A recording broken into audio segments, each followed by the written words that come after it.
Australia is often regarded as the Great Southern Land, but way south of Australia lies the world's highest, driest, coldest and windiest continent, Antarctica. The average elevation is 2,300 metres. Its lowest temperature ever recorded was minus 89.6 degrees Celsius, and winds can reach speeds of up to 320 kilometres per hour. Uninhabited, except for several scientific research stations, this huge continent that is twice the size of Australia abounds in staggering scenery. The land of the midnight sun exists in the south. During summer, the interior of Antarctica experiences almost continuous daylight. The opposite, polar night, is observed in winter, when the sun is sufficiently below the horizon such that there is very little sunlight, or no light at all. Since 1994, Antarctica sightseeing flights in conjunction with Qantas has operated over 110 flights and have carried more than 32,000 people over Antarctica to experience the world's last great wilderness.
Above 4,000 feet. Yep. Turn left, track 147 to Cowsby Island, test clear. So it's pretty straightforward. Yep. MSA on the chart on the direction of travel. See that come up on the left a little bit frustrating as it does. It's real warm. 80 knots and 60 knots. So we're still waiting on that tick lock. He's just doing that now. Yeah. Okay. If we continue to take off and go, it's just straight ahead. Visual, clear. Obviously come back for a 1-6 ILS approach.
brakes released.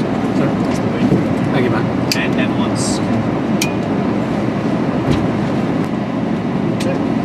Okay, starting 4. Engine page. Okay, give it my... Oh, let's start. Starting 3. Starting 2 and 1. 4 taxi checklist. 4 taxi checklist. ADIs is auto. Recall checked. auto brakes. RTO. That's it. On around left. Yep.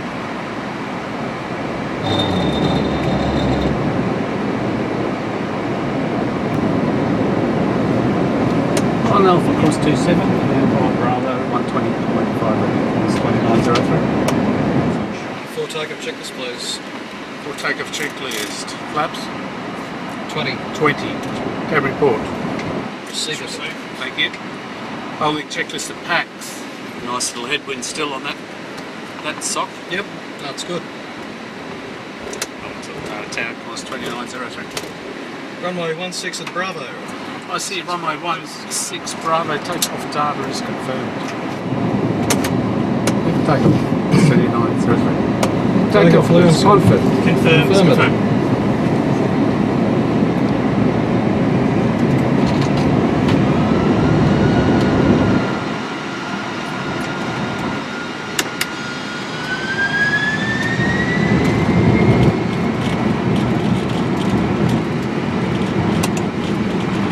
Russell. 80 knots. Checked.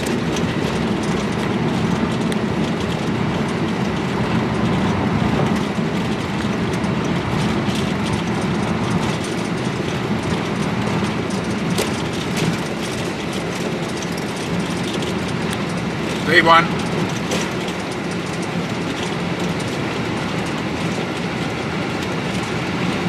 Rotate.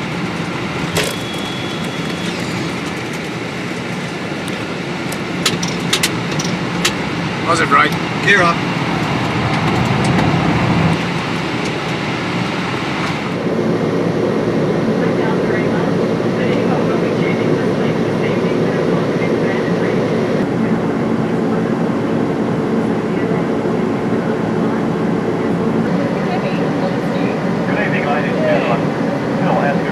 View of it at both sides of the aircraft, very little scattered cloud and quite a magnificent view of the beautiful state of Tasmania.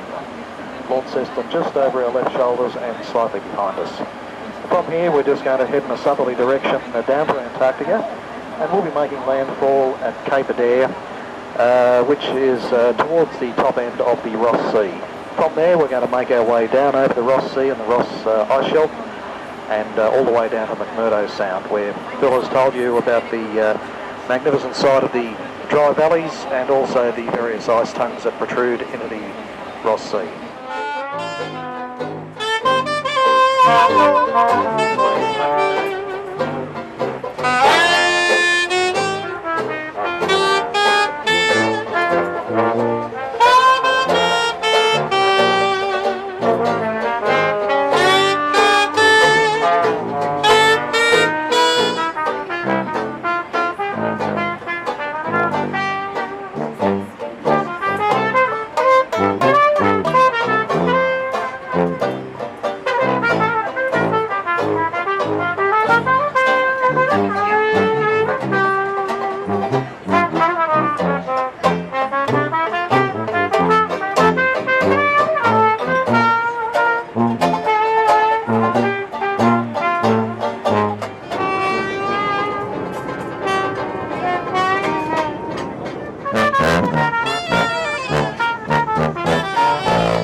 I'm Di Patterson and I'm providing the flight commentary today.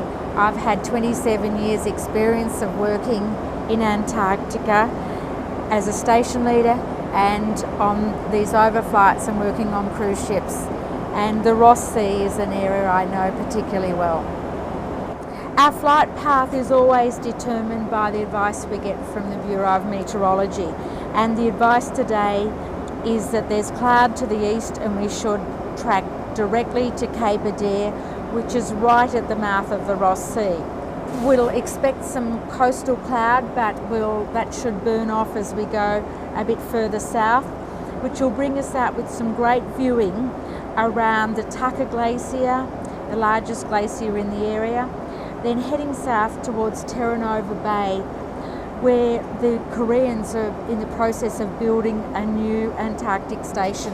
And so with a bit of a luck, we'll see their resupply ship with all the building materials and the ice edge. Then from Terra Nova Bay, if it's still clear, we'll go as far south as we can to Ross Island and the Dry Valleys, which is a unique part of Antarctica. For there, we'll retrace our steps back along the coast over the glacier tongues, the sea ice, to Cape Adair, then track directly back to Melbourne.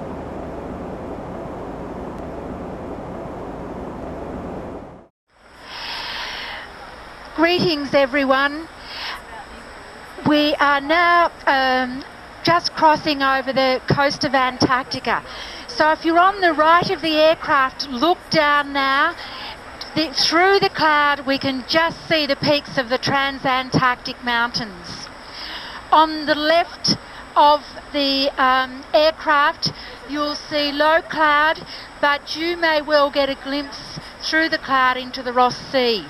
As we're now just heading down towards Cape Hallett, which is just south of Cape Adair. Cape Adair is the area of the first ever landing on East Antarctica, and it's the area where men first wintered in Antarctica in 1899. 10 men alone on the Cape of the ice. On the left of the aircraft, you're looking down now on the,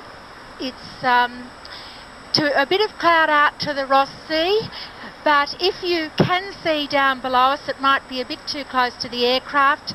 We're flying over Cape Adair, and you can see cracks in the ice. They look like stretch marks for those people that might be my age. They are where the ice has moved over the rock at different speeds. You'll find that here the ice could be up to 1 kilometre or so thick. Looking further out to sea, it'll be coming into view shortly. The clouds clearing beautifully for us, and we can see some grounded icebergs. On the left of the aircraft, the promises of the clear weather is coming true. We can see way into the horizon for the Transantarctic Mountains. This mountain range is one of the most amazing ranges in the world. It stretches right across the Antarctic continent to below South America, and it essentially divides Antarctica into West and East Antarctica. They're two different geological zones. The western part that we're looking out to on the right side of the aircraft, you can see the mountains stretching into the distance.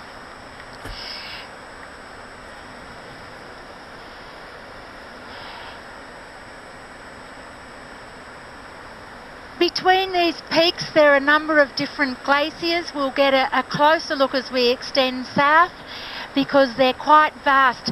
And we're coming up to one of the most spectacular glacier movements. To the right of the aircraft, coming into view now, is Mount Minto, which is the highest peak in this part of the mountains. It's in what James Clark Ross, who first discovered this area in 1841, named after the Lords of the Admiralty. On the left of the aircraft, you're now gazing out into the Ross Sea. This is the most pristine marine environment in the world. It's a vast area, and it was first discovered by James Clark Ross and named after him, and it was in January 1841 that he first came down into this area. It was a period of exploration where a number of nations were looking for the South Magnetic Pole.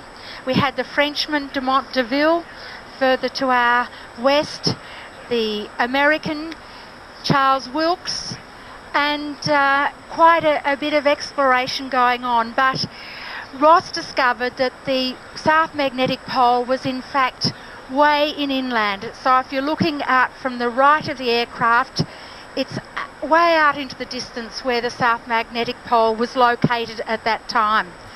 But it moves constantly, and so over the years it's moved north to where it's situated now near the French base at de Monteville.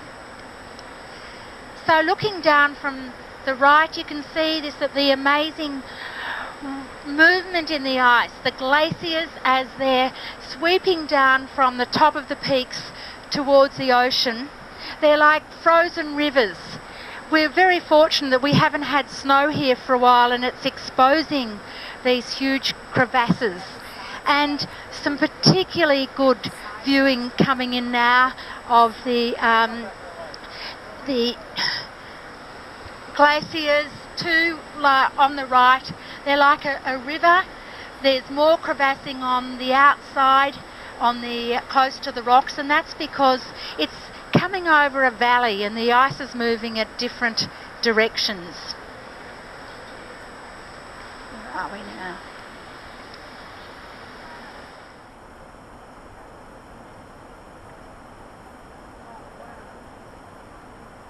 For those of you on the right of the aircraft, the cloud has lifted and we can see back down through to Cape Adair, which I mentioned before is the site of the very first landing in Antarctica.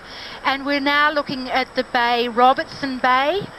It was a very difficult place to winter because these cliffs rise 200 metres out of the sea, and with a heavy crevassing, virtually impossible to do any travel. So the men were very limited in what exploration that they could do.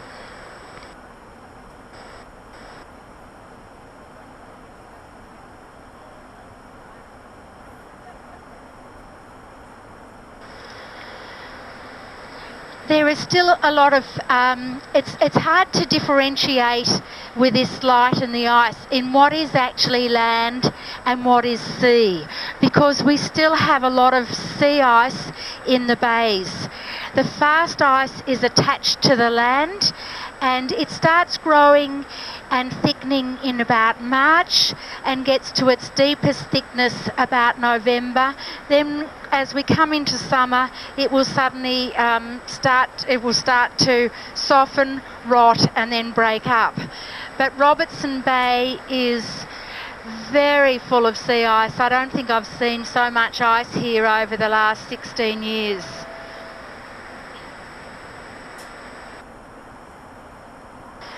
On the left of the aircraft, you're now getting a view over the Transantarctic Mountains and some of the massive glaciers that flow from the west down into the Ross Sea. The largest glacier is the Tucker, which is over 20 kilometres wide and about 90 kilometres long.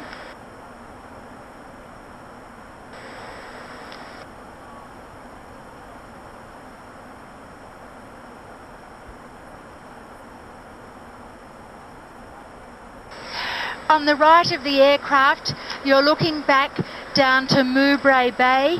Very active glaciers here, the Ironside Glacier, and a bit hard to pick out in the Ross Sea, but the small islands called Possession Islands where Ross first landed back in the 1840s.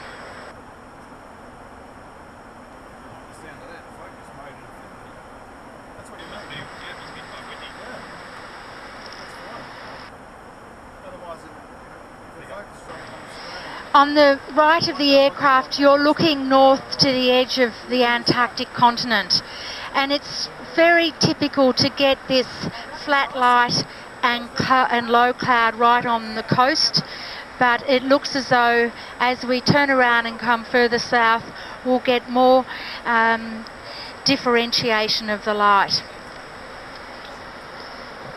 To travel in areas like this, I led a trip